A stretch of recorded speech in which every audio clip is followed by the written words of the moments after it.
Hey folks, it's 21 Maxwell here and welcome to a brand new TEW2020 video. You join us today for one of our biggest pay-per-views of the year, if not the biggest.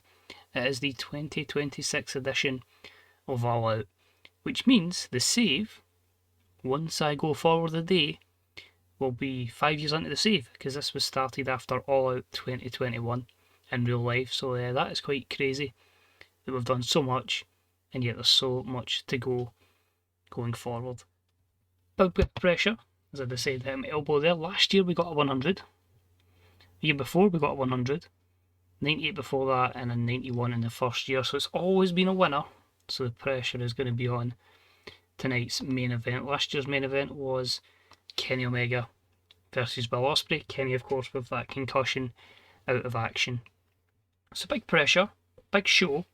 And of course, I'll go to reset stuff after this particular pay-per-view. We'll move some wrestlers about in a kind of reformatted draft. I think I'm going to keep it the way it is with Rampage, Carnage and Dynamite, but we'll obviously just give some fresh feuds going forward. So, legendary band here, A-list celebrity, 2 million special set. We're in the Great Lakes, we're on the AEW Plus network alongside AEW pay-per-view. And it is a highly regarded event that is season finale. It's apparently set to last 6 hours. So without further ado, this is AEW All Out 2026. Let's do it. So we have 92,867 at the Ohio Stadium. So not quite over 100k, maybe a bit of decline in the industry, but we've already met that objective of getting 100,000 people within that stadium. So that's good to see. But of course, 92,000 with normal ticketing, you'd maybe be looking at about 110, 120,000 if this event was free. So this one has a lot of things happening, so sorry if any angles are muddled up. Should be in order, but you never know. So fingers crossed. So much is happening. We even have a pre-show match and some pre-show angles as well. So we start off with the AEW Evolve Tag Team Championships on the line. And it saw a defence for the big meaty men of Bronson Steiner and Parker Boudreaux, as they took on Proud and Powerful, Santana and Ortiz. Proud and Powerful, sorry. And it was the big meaty men who picked up the win in 10:25. Bronson Steiner tapping out Ortiz, and that gave them the third defence of the AEW Evolve tag titles with a 79. I needed a team to put over the big meaty men. Proud and Powerful weren't doing much, but hopefully coming out of this we can start pushing them further forward. We then have a bit of an altercation backstage. Will Ospreay's getting really sick that he's not been used greatly and barely having any matches. And he sees Bryan Danielson hanging about backstage with a few younger wrestlers giving him advice. And Ospreay says, meant to be this big American dragon. You know, you're not in this card either. Why are you not pissed off, disappointed? Why don't us do us both a favour, do the fans a favour, and let's have a match tonight. Show these fans that we are still the best in the world. Because obviously Bryan's 45 in this, so he's fairly getting on a little bit, and obviously we had to just get him back from events only to finally working all shows. So these two will go ahead on the pay-per-view. Last minute booking of Danielson versus Ospreay, which gave an 85. On the main show itself, we started off with a challenge for the All Atlantic Championship by Rey Fenix, and it was about that had great wrestling and good heat, as Carmelo Casanova defeated Rey Fenix in 13:44 with a Fedora Frog Splash. Carmelo makes the 9th defence of the AEW All Atlantic Championship. So great stuff there in 83. Would have been even higher with the correct psychology. Phoenix by 90, and both guys with great chemistry, which also boosted their performances. Good to see. We then had the Mixed Tag Team Championships on the line, and I needed a team to put together to face Sabian and Ford, and I felt like Xavier Woods, Liv Morgan was probably the best idea here, because obviously Woods is nearly 40 in this mod, and Liv's not been doing too much. So a decent matchup here. Champions retain with their 4th defence of the belts, with Kip Sabian and Penelope Ford defeating Woods and Liviana Morgan, and 11:32 when Kip pinned Woods with the springboard dropkick. 72, not too bad, gets the belts on the event. Bit of a shame where Big E's in like a massive decline and can only do like 6-minute matches. Kofi's kind of the same boat, and Woods is nearly 40, so the New Day, or the former New Day, have seen better days, it seems. Then a little backstage segment to get that cheeky 100 rating, and it was just a team meeting for the Super Elite: Hangman, Nick Jackson, Jay White and Adam Cole. And they all say they've all got their respective matches tonight. Hangman in the triple threat, Jay White will be facing Miro, Adam Cole will be facing Ricky Starks for the IWGP US title, and Nick says he's got a plan to deal with Generico and Kevin Steen. Keeps it hush hush, but he says trust me on this one. And yeah, a cheap segment so we can focus on just our main event, delivering. Next up was some words from Mercedes Moné, and she basically says it was a travesty it took so long to get her booked on this show. She should be in that Women's Championship match, but appreciates a victory tonight will put her as a number one contender, and she's going to showcase herself against Jade and Venny and Priscilla Kelly to show that she is the number one woman in AEW. 87, solid promo from Mercedes. Match itself only an 80, I thought it would have delivered a little bit better, but in this matchup it was superb, with Priscilla Kelly defeating Mercedes Moné, Venny and Jade Cargill in 1901 when Priscilla submitted Venny with a tilt-a-whirl dragon sleeper. Mercedes getting a 93, which is outstanding, Venny an 85, but overall the 80 is the final result, which means Priscilla Kelly will challenge for the AEW Women's Championship at a future date. Next up was that dream match between Bryan Danielson and Will Ospreay, and even though Bryan you can see is a massive physical decline and of course the lacking popularity from putting people over, they still delivered a superb wrestling match with great heat, and Ospreay picked up the win in 17:39 with a Stormbreaker. 92, Ospreay with a 94 performance. It was just a case of I needed to give Ospreay something, and Bryan obviously poor momentum, big decline, but he's still a very good hand to have in here. He was going to feature in the Takeshita match, but I just felt like there was others that could have benefited from that, and yeah, he took the role here against Ospreay. Then a little backstage segment. This is, well, we'll say it was in the ring actually. Basically our 4 authority figures, they just make matches when they please. Ironically, all former WWE legends, Chris Jericho, The Rock, Dwayne Johnson, Steve Austin and Mick Foley. Basically here they're just really saying that obviously what I've talked about, but they say it to the audience, we're going to have the big change after tonight. They're going to see different people moving brand to brand. There'll be people coming up from developmental, and obviously there'll be people leaving the company, including the loser of Cody Rhodes, CM Punk and Hangman Adam Page. But looking forward to freshness and giving more good matches, but more storyline stuff going forward. 74. We had a fatal 4-way match for the Women's Tag Team Championship that has not gone down well. Let's have a look. So it's about that had good heat and decent wrestling. The champions, Simone Johnson and Veronica, of course that new gen that's still developing. Her stats started at like high 19, 18 kind of stats. They're now into the 30s. So she's getting better. She could be a very key player. And they defeated the team of Charlotte and Camille, who've had probably a faction together, them and Julian Hart, for probably about a year now. The makeshift team of Becky, Quinn and Kairi Hojo. And of course the team we've had recently on Rampage, which has been Saraya Knight and Valkyrie. And it was a win in 14-10, as Charlotte was the one that was pinned after a locked Wraith slice.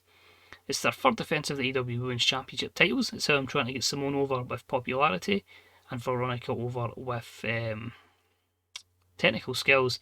And I'm aware the photo we gave her is of course genocides, but she's been a good new gen, and we'll see how she keeps going with that high sex appeal and star power and psychology. Interested to see how long she's out with a broken eardrum. And the 57 when I took this down, but you can see there, maybe not the best performances from Camille, Charlotte, Veronica and Simone as well. Actually Phoenix. And Camille was the one that caused Veronica to get hurt, and they're unhappy with her. Next up it was a fatal 4-way. We'll get as many people on this card as we can for the Shine Championship. Now this one has seen Elena Black get some upset victories over a heel Bianca Ford. We've obviously had the long-standing feud between Chris Statlander with Jamie Hayter and Bea Priestley. So we decided combine them all. Let's have a banger of a match-up. And it was a good match, but Statlander takes the win as she wins in 13:52, pinning Bianca with the Area 451 taking for her third defence of the Shine title. A 79 overall, some good stuff here. What was quite interesting as well, that without even asking, Elena Black has decided to bulk up, which resulted in a 6-point add to her star power, or her star quality, so she might be someone that gets a bit of a push going forward, because I'm interested to see if she was pop cap before, if that helped and has maybe burst that pop cap. That's one thing. I'm still learning about the game, and we're nearly 3 years into its inception this month actually, which is quite bad, but happy with that. Just a bit disappointed Jamie was only in the 68s for a performance. Moving along, and we had the fatal 4-way matchup between two sets of rivals, effectively Moxley and Shota with Carter and Tyler Black. And to end the feud, we had a matchup here that suffered from psychology, so it would have been in the mid-80s to high 80s. And Shota the one letting down here by 79, but superb wrestling, great heat. Moxley defeats Umino, Carter and Black in 1644 when he pinned Tyler Black with a Death Rider. Simple, effective, and keeps Mox as one of our main guys. Love to see it. Then moved on to a little backstage segment with Logan Paul and Ethan Page. Both guys are in the fatal 4-way match for the Evolve Championship. It just says, hey, we can work together and we'll make sure that Logan Paul walks out as the AEW Evolve Champion still. 86. Pretty solid stuff. Match itself somehow gets an 89 with Logan Paul in it. But it was a superb matchup. Brody King defeats Ethan Page, Hiromu Takahashi and Logan Paul in 1744 when Brody King pinned Ethan Page with the Gonzo Bomb, meaning your AEW Evolve Champion is now Brody King. But great these four could put on an 89. And we have a little segment after it where the champ, Brody King, sees Logan Paul and decides to powerbomb him off the stage, and the crowd go wild. Logan Paul is stretchered out with a neck brace on, 78. So you think to yourself, why have you done this to Logan Paul? Well, the interesting thing is, his contract was coming up.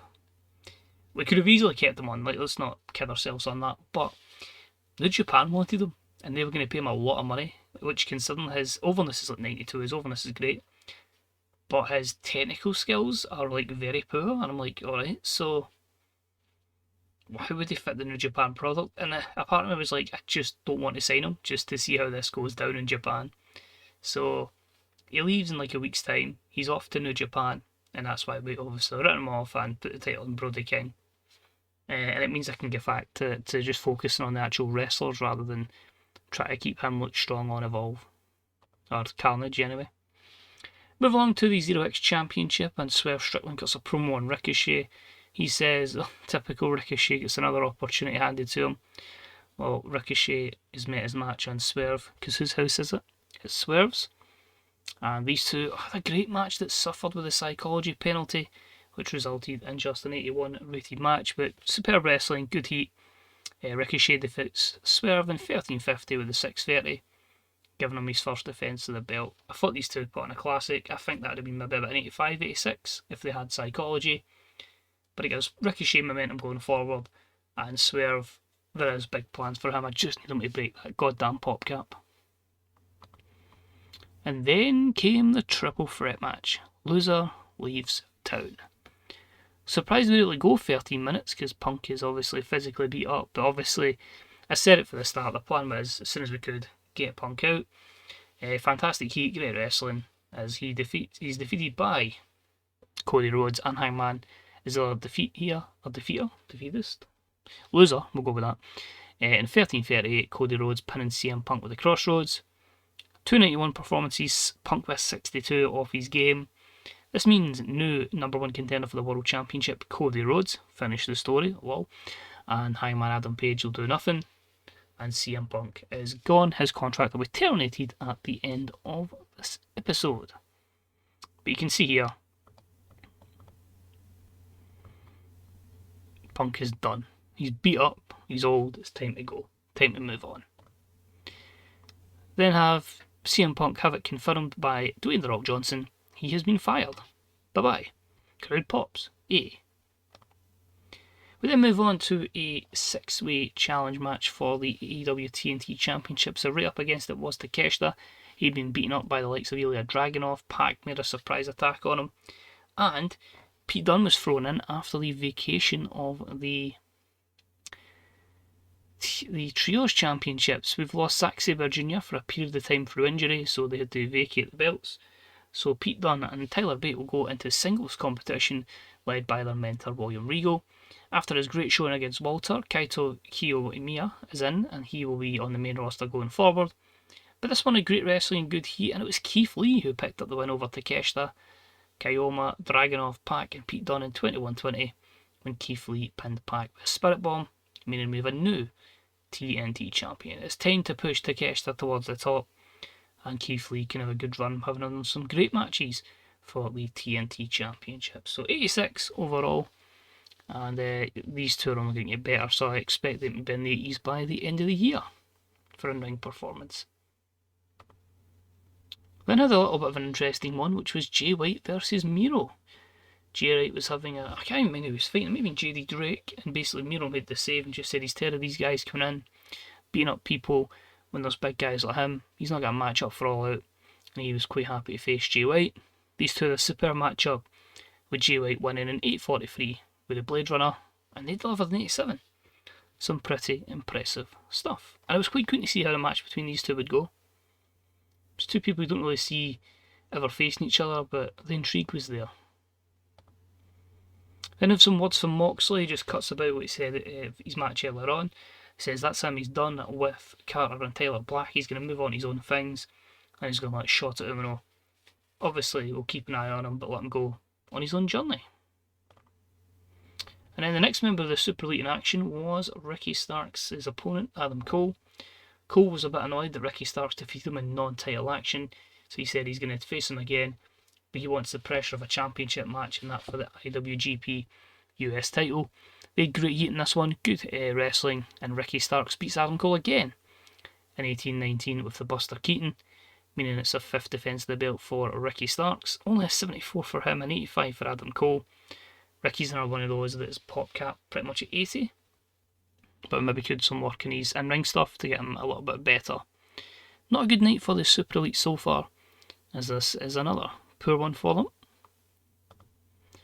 Some words from from MJF ahead of his match with Eddie Kingston, and then we get an elaborate entrance, so the crowd goes wild, not mid, for MJF, 86. Get a feeling this match won't be great, just a feeling. It went better than I thought. It was about, they had some fantastic heat, good wrestling. MJF shows that Eddie Kingston is nothing but a scrub as he wins in 13:37. However, during the matchup, we had someone attack Kingston, and it was possibly MJF's future bodyguard, the Punishment Priest, who basically kicked the hell out of him and set him up for the win. Of course, that being Damian Priest, Punishment Martinez. That's how you put it together. WWE were letting him go, so we were happy to pick him up on a handshake deal. Another person WWE's going to let go that we probably will bring in is probably going to be The Miz. I'm not going to bring him in a wrestling capacity though. I want to see if we can push him as a manager and see if his mic skills can get people really over. I want to really start introducing managers going forward. Hopefully I can find the time and remember.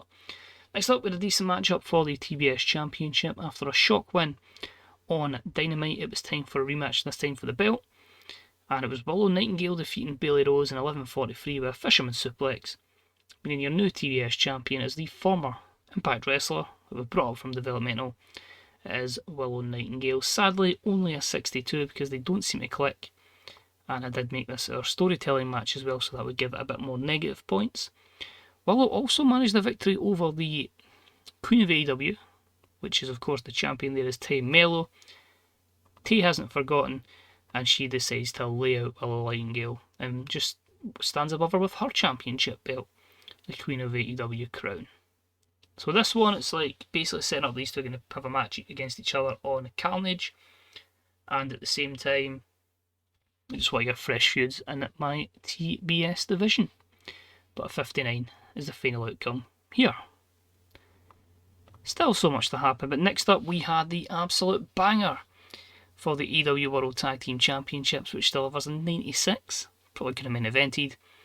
Obviously, there's no need to introduce this one. There's all been intertwining rivalries between them all. But it was a superb wrestling match with good heat, as the faction Ingobernable, I'll pronounce that wrong every time, Andrade and Rush pick up the win over Stenerico, the Briscoes and FTR in 25-27 when Rush pinned El Generico with the Rush driver. We also had Nick Jackson attack Kevin Steen, and the returning from injury Matt Jackson turn and attack El Generico, so they took them out and led up to the victory. I wasn't sure if Matt was going to come back as an active wrestler because of a year-long spinal injury, but He seems to be absolutely fine. So we will have the Young Bucks going it forward. So 96, fantastic stuff there. New champs. And Matt's back as a heel. So we have the Young Bucks to add to this division as well. So that is the Super Elite getting one over in Steen and Generico. And then they have a little celebration top of the ramp, but the Young Bucks are back together. 73. Then have another 96. Wow, this blew expectations. Demi Bennett has been just on a roll again. She just said she was so unlucky when she lost at Double or Nothing, but this is her time. She's going to win the belt from Mayu Iwatani. And the exceptional matchup saw Iwatani defeat Demi again in 26-30 with a frog splash. It's her 20th defence of the AEW Women's World title. Nobody can beat her, despite how good Demi was here. And 96 and 97 performance brings the 96. That'll be the easily the highest rated women's match I've had ever on TW, for a fact. And definitely in this save as well. So great stuff there. Demi will get her moment, but it's not at the expense of Iwatani just yet. And after it, she's a complete meltdown, a temper tantrum. She cannot believe she cannot win the big one. And she is completely frustrated. I think it might be main event time. I think that's everything else covered. And it's a 92 for our main event here, as we had a fatal 4-way matchup for the AEW World Championship. Not the 4 pillars, but we've got 2 pillars in there, plus Vikingo. They've all been basically at each other's throats the last couple of weeks. And it was about they had superb wrestling and great heat, as Walter defeats Jack Perry, El Hijo del Vikingo and Sammy Guevara in 21:55, when Walter submitted Jack Perry with a rear naked choke. 14th defence for Walter. Worst performance in there was Jack Perry with an 80, but 4 good performances and a 92. So Walter will stand tall as champion, which means we have to hit Adrenaline, In My Soul, Something Something, Cody Rhodes, as the two of them stand face to face as our next feud for the AEW World Championship. 85 for that one. The show itself, 99. The main event was a wee bit better, but increase their pop in 56 regions. I would like to think across the board that's probably my best show, because there's been a lot where like main events have saved it and then the top angle, but this is a lot of light blue, which shows a lot of very, very good matches. But that's why we went for it, maybe, and I forgot to do it. If I had the motivational speech, I'd have maybe got that 100, but I'd say that's still a great success. A lot of new champions, and yeah, we're going to be in a position where we have a lot of fresh stuff going forward. So I'm going to call it there because it's quite a long video. So thanks very much for watching. If you a wee thumbs up, I appreciated. Any comments as well. Mind check out the Fantasy Liquor subreddit and the Grey Dog Software forums. But we are on the road to a Dynamite special. We'll also have Arthur Ashe Stadium show, Grand Slam. There's a lot of shows in quick succession. Of course, we'll have some fresh rosters. So take it easy. Thanks for watching. I'll see you soon. Bye bye.